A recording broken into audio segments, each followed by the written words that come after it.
recently what we've done, as you said, we've studied the main global dairy exporters or producers in the export market, so mainly USA, Ireland, Australia and New Zealand, and compared them, how they're going. One thing that we notice is that New Zealand is still, as well as being the most efficient from an emissions intensity perspective, New Zealand has the lowest cost of production, which is amazing given that we've held that for as long as I can remember.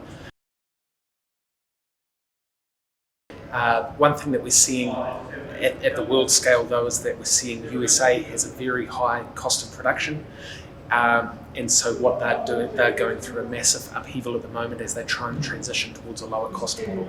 And Australia also has had problems with unprofitable farming systems for some years, and so that's really been the focus, is trying to tease out what is happening within those countries. The situation in New Zealand is that we've been going very well for 20 or 30 years now in terms of our cost of production. However, we're really at a crossroads. Our pastoral systems are highly productive, and because of our high use of grazed pasture, we're very cost efficient.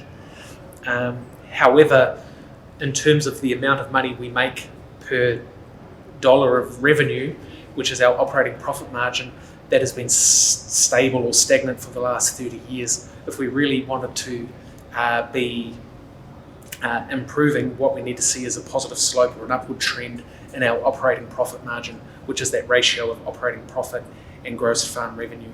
So that's the thing we're not seeing at the moment. We've seen production and profit increase in the last 20 years, but a lot of that has been driven by input use rather than us using inputs more wisely.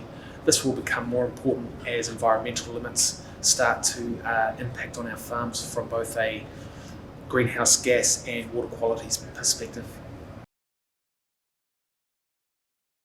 I lead the economics team at DairyNZ, and we've done a lot of analyses about really what drives profitable dairy production. And within 40 years, those principles haven't changed, which is quite exciting, given that the stability in those rules. But first of all is that we have to manage costs carefully. We don't minimise cost or try and throw out cost, because we know that maintaining cost is useful to keep healthy cows and solid pasture growth, but we try and reduce our cost to reduce our cost of production and try and achieve a better benchmark and compare ourselves to what others are achieving within the region.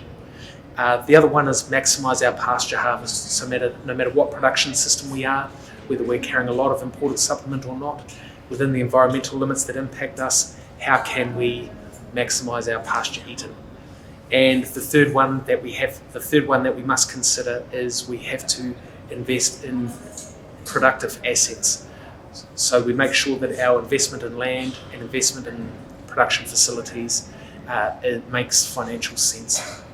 So I think those three rules stay the same, and our research has done nothing but reinforce their importance.